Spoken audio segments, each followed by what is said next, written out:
Welcome to Season 2 of the Biz Show, sponsored by Invest Choir. And now, your hosts, Barry and Lisa. Hey everybody, welcome to the Biz Show. Hope you're having a great day today. I'm your host, Barry. Lisa is unable to be with us again. She is traveling, so I'm going solo. But, today's topic is a really good one. I think the timing is perfect on this one, right? Because of everything that's going on with our economy.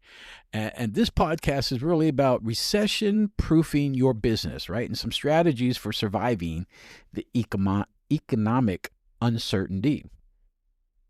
With the economy and the stock market and, goods being sold or not being sold, store shelves being empty, and or just not being able to sell product, I think this kind of can give a perspective of how you as a business owner can help your business thrive and survive, what's going on at the moment. The truth is, some businesses, they thrive in a recession or uncertain times, right? While others crumble and fall apart and go bankrupt. And so what's the difference between those? We'll talk about those and the businesses that thrive and the businesses that don't. And we'll talk about some of the things to look at to help you understand where you are and kind of gauge it, right? Today, there's a lot of companies that are just struggling, maybe not even because of the economy uncertainty going on, just because maybe perhaps those business owners aren't sure what they need to be looking at. So we'll talk about that today. Just a couple quick stats. 60% of small businesses don't survive a recession without some major changes. So, that's a significant number, right? 60%. And here's the key thing, and I tell our clientele and my past clientele all the time this: businesses that cut marketing and sales will see a very long recovery time from the recession, so on and so forth. And I'll talk about why and things like that. And then there are some businesses that actually thrive in a downturned economy. So with those, what are those companies, right? So let's talk about that for a minute. So typically, industries that typically survive and grow in a recession, and I'm using the word recession very, very loosely. We're not in a recession. At least I've not seen that we're in a recession. No one has said we're in a recession. But I just want to talk. When I say recession, we probably should just think about economic uncertainty at the moment. But the companies that survive, right? Those are going to be your companies that you can't get along without their products no matter what in life, right? Healthcare, pharmaceuticals, home repairs and some maintenances. Maybe you can put them off, but if you got a hole in your roof and it's the rainy season, you're going to have to get it fixed, right? So, there's some other types of business too, right? Education and online learning, tech and automation solutions, and then also discount retailers, right? Walmart, Dollar Tree, things like that. They all thrive in a downturned economy. And then the businesses and the industries that struggle, well, those are your luxury brands, right? And non-essential retails, like you're going to buy a new purse, the Coaches of the world and things like that.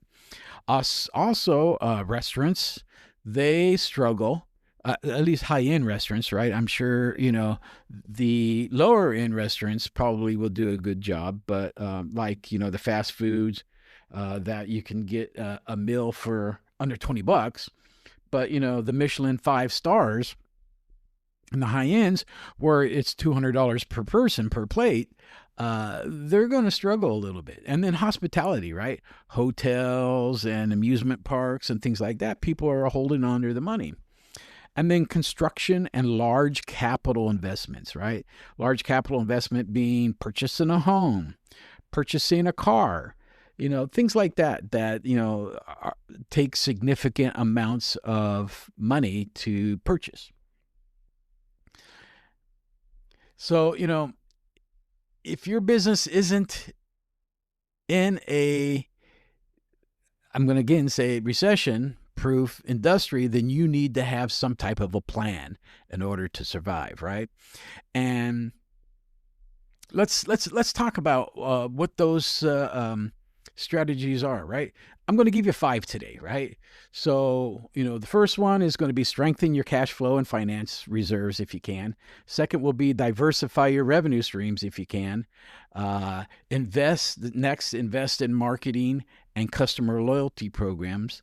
Fourth would be, automate and optimize. And the fifth would be, look for smart growth and acquisition opportunities. Now, I spelled those out real briefly, but we're going to go through each one here. So what does diversify your revenue streams mean, right? Don't rely on just one source of income. Expand your products, your services, and your audience. So, if you're just selling a couple different items, take a look at what's going on in the economy, and perhaps you can come up with a couple other products that you can sell that can help people in some sense or service. And then how do you expand your audience, right? Well, again, that's kind of marketing and sales and things like that. But there are other things you can do too, right? Perhaps you can move into a membership or a subscription model and then from there you can create some predictable income, because let's say that, if you can get somebody to subscribe and they're paying $29 a month and you got 100 of them, well, now you got $2,900 a month coming in. So that's just one way of getting it done, right? The other thing is to offer budget-friendly options.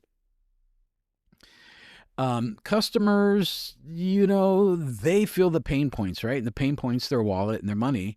And so perhaps you need to refocus some of your products or your services.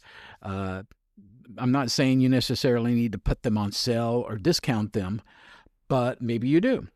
But if you don't, then maybe you can package them, a few of them together, to make it look better for the customer, that they're getting more for bang for their buck. So here's an example, right? There's a gym down the road that was struggling a while back. And so it was really hard for people to come in and actually this was during COVID, because COVID, it was hard to do it. So what did they do? They started offering virtual training and on-demand fitness classes online. So they would still have their classes and training and all that stuff, but they would do it via online and Zoom or whatever the case might be. So that's an easy way you can still have a revenue stream coming in, but necessarily they didn't have to have people come into the gym for their training and stuff like that. A very creative way to get things done. So, the next one is to invest in marketing and customer loyalty. And I can't stress this enough, do not cut your marketing, right? Marketing, that's how you get your customers in. If you have a storefront, who knows you're there, besides your regular customers. But if you're not marketing and have advertisements and stuff out there, the only people who are coming in are the people who walk by your front door. Or they happen to be in that shopping center and they see you and go, oh, hey, let's go check that out. But what about people that are not there in your city, or at least in that physical location? If you're marketing and you've got something going on, and I know marketing costs money, some of it can be free. Perhaps you can do some on Facebook, post ads on create a Facebook account for your business, and then from there you can advertise products and stuff like that. Things like that can show customers, hey, here we are and here's what we have, right? Studies show that companies that continue marketing in a downturn recover faster. And you can look the statistics like that up on Gardner Group. It's a way for you to continue to bring business in, right? Focus on high ROI marketing, email campaigns, organic social media, and referral programs. And referral programs are pretty cool too. And what do I mean by organic social media? So today, the general population society, right, is pretty suave when it comes to marketing. And they know, I know, and a lot of people know when they're being marketed too, right? So organic is really more about having conversations and stuff like that. For instance, I'll give you an example. Myself, and I go to Quora and Reddit, and then I answer questions for people who have concerns about their business or whatever the case might be.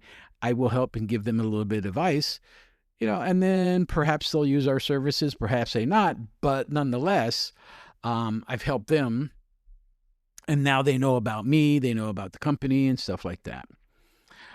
So that's one way, right? The other thing is customer retention is cheaper than acquisition. And what does that mean? That means once you get a customer, if you offer them exclusive discounts, loyalty perks, maybe a VIP membership and stuff like that, it's a lot cheaper to do that to them than it is to try to advertise and find a brand new customer from scratch. So keep that in mind, that if you already have a customer base, there's your target audience, and that's really who you need to be marketing to, right? Here's an example, right? In 2008, McDonald's launched their dollar menu. And there's a lot of customers that were price sensitive, and they jumped on that, and it created a loyal base of them coming in on a regular basis. So yeah, they're selling cheaper products and stuff like that, but they're reoccurring. People are coming in on a daily, weekly type of a basis to purchase products, in this particular case, food, which again is something that everybody needs. From the low side, or from the bottom tier, if you will, as I mentioned earlier, the bottom tier restaurants, they survived because everybody's looking for cheap products, where the Michelin and the high-end restaurants were really struggling to get customers to come in.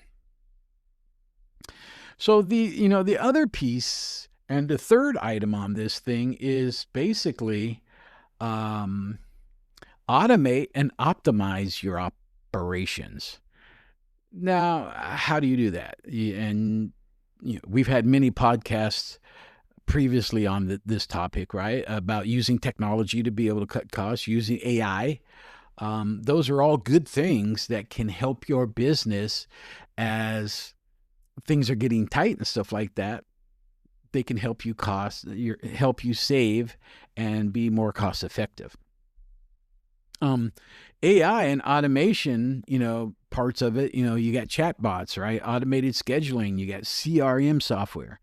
What is CRM software? I still have people ask me this all the time, right? CRM software is customer relation management software. And basically everyone's heard of Salesforce. Salesforce is a CRM. They're the high level CRM, but there's a lot of smaller ones out there that, it's a place to put all your customers' names and contact info, and perhaps what they purchase and what they like and what they don't like, and things like that. And then from there, you can use that database to send out emails or advertise to, and things like that. There is also AI and automation that can actually do that for you. You can set up ads in advance, and then every week or so on, the system will just send that email out. Those are called drip campaigns, right? And that way you're top of mind every week or so. I don't suggest doing it any more than a week. I've got some places that send me something daily, and I'm like, oh my God, my mailbox is just filling up, and eventually it's like delete. Once a week is okay. But also there's a couple other things that you really need to think about too. A can, Again, I should have probably looked it up to remember what it stood for. But basically, spam emails, so on and so forth. You want to be careful that you don't start spamming people. So if you go through like chimp mail and stuff like that, they can help you stay out of that. They can also automate that stuff. And then on top of it, they also put down at the very bottom of your marketing email a unsubscribe, and that people can click this and immediately unsubscribe, and it takes them off the subscribe. It doesn't delete them out of your account. It just says they're opting out of getting any more ads from you. And that's required by law now, pretty much. And a lot of the internet providers, Comcast and Spectrum and of the likes, they all require that to happen. If it doesn't happen or it's not there, you're going to get flagged as a spammer, and then all of a sudden you're not going to be able to send out any email, which is problematic, right? So those are things that you want to take a look at, of ways to reduce waste and streamline your processes. Here's, an example for this is a retail store switched to an automated inventory tracking system, reducing excess stock and saving thousands annually. And what's that mean? And I've helped some companies do this in the past. So you get a POS system, right? A POS system is a point of sale, and that might be your cash register.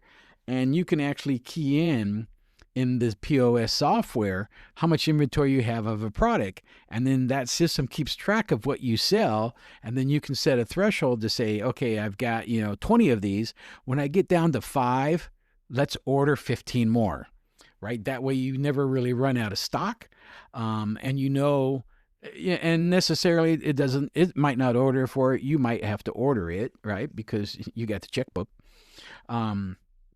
But it's a way for you to kind of keep track of your inventory. And then all you need to do is spot check your inventory here and there to make sure it's on track with what you have in your POS system. A lot of companies use that method, and it's a very, very tried and true method to use. So, the other thing, and I kind of missed this was number 2, so I'm going to jump back up there real fast, was to diversify your revenue streams, right? I didn't really mention that too much, but or I skipped over it by accident. I'm sorry, it wasn't that one. I skipped over strengthen your cash flow and your financial reserves. So cash is king, especially in a downturned economy, right? I would suggest that you have a minimum of 3 to 6 months worth of expenses saved up for your business. That includes payroll and taxes and inventory and everything else, right? So cut necessary costs that you don't need, right? Things you don't need to go overboard, but make sure you're doing your investments wisely. And then one of the key things, and I've done this several times in the past, negotiate with your suppliers and your vendors, right? Try to get better terms. And they'll work with you for the most time because, again, you are a customer. And as I mentioned earlier, it's easier and it's cheaper to keep a customer, retain a customer, than it is to acquire a new one. So most of them will work with you and you're like, look, here's my pain point. Here's my pressure point. This is where I'm at. I need to be here. How can you help me get here? And that's typically how I do it, right? It's always nicer and easier to do things with sugar and honey than it is with piss and vinegar. So I was hey, look, here's my issue. Here's my problem. Here's where I need to be. How can you help me get there? And a lot of times they will do their best to try to get you there, at least close there. And if they get you down some, well, that's going to help you out a little bit, isn't it? So the next piece and really the last one of this is look for smart growth and acquisition opportunities. Now, this one, if you got the money, it's great. Certainly, because as the economy is on a downturn, or in a recession, right, things become cheaper. Businesses become cheaper. People are bailing out of their businesses, and everything kind of becomes cheaper. So you can look for businesses, perhaps, to buy and expand your business, and you can buy a business a lot cheaper than what you could when it's growing and thriving. And out of that business, what do you typically want? You typically might want their inventory, specifically their customer base, and you might want some of their employees. So a lot of companies will acquire that business, they buy it, and then for a couple months, they're kind of investigating and analyzing what are the pieces we want to keep and what are the pieces of this that we want to let go. And at a certain point, they do. And, for that, it's important to keep in mind that, yes, the customer base is ultimately what you want. And in that, though, there might be some product and there might be some good employees that you can pull out of that too, right? So just because you purchased a business and you have your own staff, there might be staff in the other business that you bought that are better. And I'm not saying to start laying off people right away. You should always analyze and take a look at what's going on, right? But cheaper assets, add costs, and competitor buyouts. Those are key, right? And if in your strong position, well then buying a struggling competitor, hey, number one, you've knocked a competitor out of the mix. Number two, now you have their customers and product and their employees. This then can help you expand, right? Which is ultimately what you want to do: expand your business, grow your business, make more money. And who did this and who did this well? And I think I'll have to find, and maybe the next podcast or so, I'll put these out there. So I'll put these out there in our Facebook group, the Biz Show, too. Amazon bought struggling companies during the past recessions and positioned themselves for long-term growth. And look at them today, right?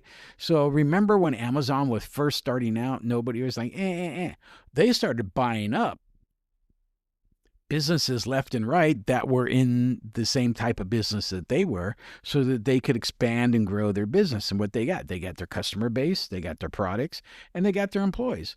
Look at them today. They're almost one of the biggest companies in the world as far as employers. And who doesn't shop at Amazon? Who doesn't buy product from them? I mean, my wife and I, we held out for a long time. And now there's a lot of stuff that's like, we order it and it's delivered to our doorstep. So we don't have to go get it. That's really cool. And, during COVID, this was a huge thing for a lot of people. And that's kind of when my wife and I started looking at Amazon, is during COVID too. Prior to COVID, we had an account, but we never really used it. Now it seems like every day something's showing up on the door. Now for us, it's essentials that we need, right? Shampoo, soap, things, things like that. But nonetheless, things that we don't necessarily need to buy at the store. Yes, we still go to the grocery store every week and do our grocery shopping, but there are things at Amazon we can get a lot cheaper than we can even at Walmart. So, but those are some really good or Amazon's a really good example about a company that just went crazy buying up a bunch of businesses. And look at them today. Who's their competition? There are several companies that have come out to try to be their competition, but they're still king. They're still number one. So, I want to also share just a couple other things too, right? And these are the biggest mistakes to avoid, right?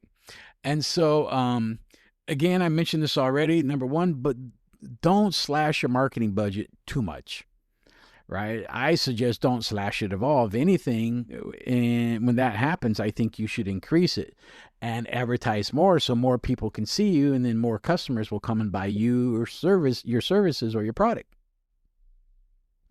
Then, not preparing for a credit crunch, right? You should, as I mentioned earlier, you should probably have 3 to 6 months worth of funds available, right? Make sure that you have those, because not everything's going to work out and you need to be able to handle the expense when it comes when it comes knocking on your door. Another thing not to ignore, a big mistake, is ignoring your customers' changing needs. So yeah, your customers might have bought things from you, but if you are a smart business owner, you're probably going to analyze their purchases and what they're purchasing, and it might be in your best interest to reach out to them and ask them, what else can we provide for you? Because there might be other things, and things change all the time, right? As things change, what I needed this week, I need something completely different next week and the following week after that. So, if you can help provide that, well, again, this is an existing customer, and it's a lot easier to keep them than it is to find a new one. And then lack of adaptability, right? And I've said this so many times, and so is Lisa, in the fact that you need to be able to pivot and adjust quickly.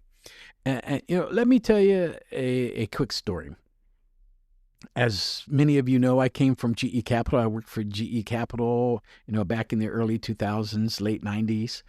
And at the time, and it's the biggest company in the world, and we had the most employees. And I was a director and a vice president for them in the technology group, and I was building a business.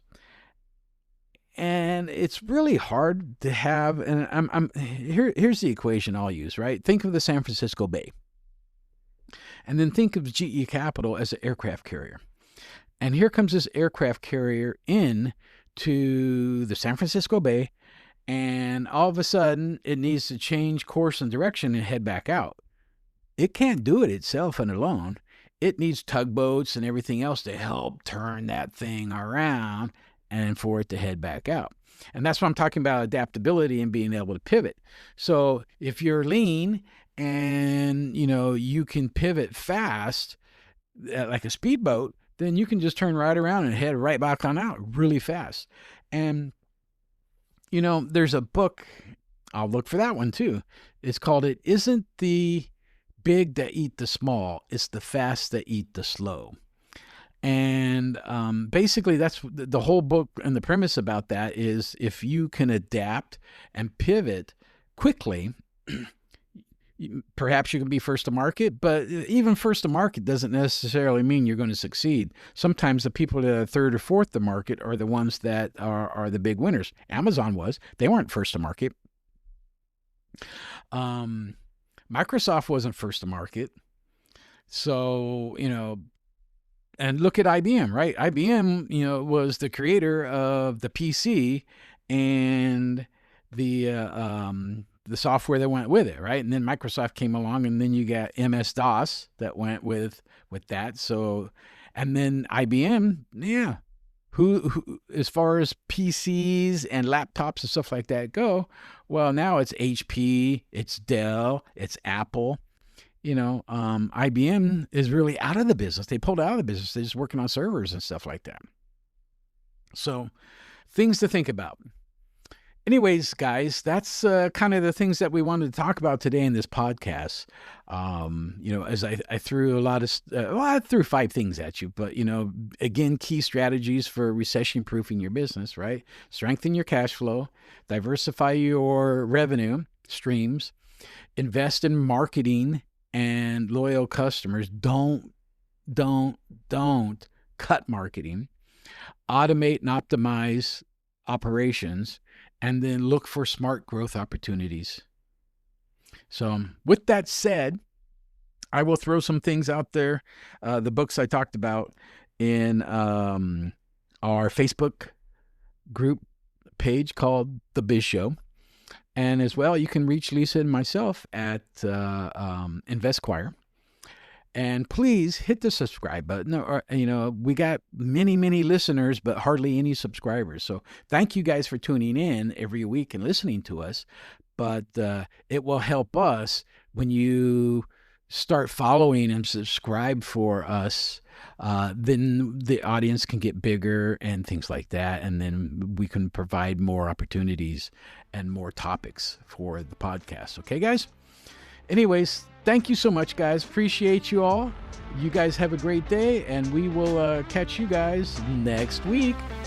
Bye.